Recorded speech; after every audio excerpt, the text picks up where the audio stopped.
turque dans le nord du pays.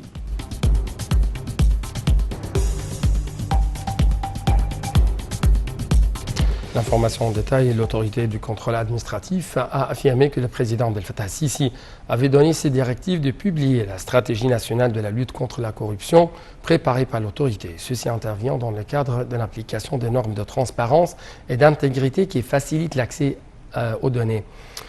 L'autorité du contrôle administratif a indiqué que le chef de l'État suivait de près le progrès réalisé lors de l'application de la deuxième phase de cette stratégie.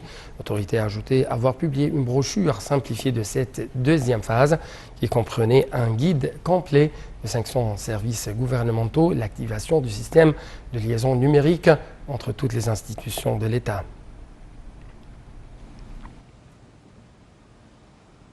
Le chef du gouvernement et le président de la Société générale du Fonds souverain de l'Égypte, Mostafa Madbouli, a passé en revue aujourd'hui les procédures de lancement de ce fonds.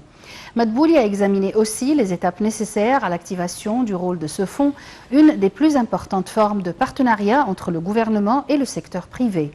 Le fonds souverain vise à réaliser le développement durable à travers la formulation de stratégies nécessaires à la gestion des actifs et des propriétés non exploitées de l'État et à en tirer profit.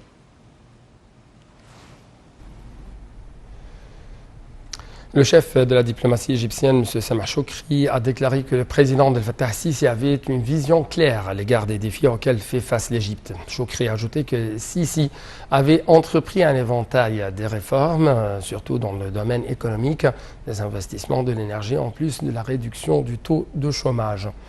Choukri a fait ses propos à Vienne, prévoyant davantage d'investissements étrangers en Égypte durant la prochaine période. Le président, ou plutôt le ministre des Affaires étrangères, a réitéré le refus du Caire de l'ingérence turque dans le nord de la Syrie, la qualifiant de revers pour les efforts visant à régler la crise syrienne. Choukri s'est dit inquiet quant aux tensions en Libye et au Yémen, mettant ainsi l'accent sur la politique égyptienne constante basée sur la non-ingérence dans les affaires des autres pays. Il a à cet égard indiqué que l'Égypte œuvrait en vue de mettre un terme à la souffrance du peuple syrien et soutenait une solution politique en Libye. Concernant la cause palestinienne, le chef de la diplomatie égyptienne a souligné que cette question ne devait être résolue que sur la base de la création de deux États. Quant à la question du barrage éthiopien de la Renaissance, Choukri a expliqué que l'Égypte faisait face à des dangers à cause de ce barrage, indiquant que la reprise du dialogue avec Addis Abeba était un signe positif. Le président du Conseil des députés, Dr Ali Abdel-Ael, a participé à la réunion de l'époque consultative de haut rang pour lutter contre le terrorisme et l'extrémisme dans le cadre des réunions de la 141e Assemblée de l'Union parlementaire internationale tenue dans la capitale serbe, Belgrade. Dr Abdel-Ael a passé en revue les résultats de la première conférence régionale de l'Union parlementaire internationale des Nations Unies, du Proche-Orient et du Nord de l'Afrique, tenue du 26 au 28 février dernier.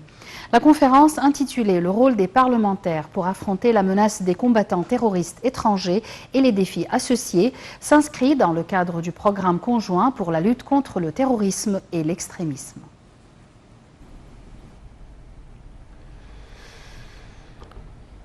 Passons aux indices de la Bourse du Caire qui ont collectivement régressé lors de la clôture de la séance d'aujourd'hui due aux opérations de vente entreprises par les institutions et les fonds d'investissement étrangers pour collecter des gains. Le marché des capitaux des entreprises cotées à la Bourse a perdu 3,4 milliards de livres égyptiennes, clôturant à 715 milliards de livres égyptiennes au milieu des transactions totales qui ont atteint 2,9 milliards de livres égyptiennes. Le principal indice AGX 30 a reculé de 0,28%, enregistrant 14 181 points. L'indice des petites et moyennes entreprises AGX 70 a perdu 0,53 points, plutôt. Et l'indice le plus élargi AGX 100 a également perdu 0,43%.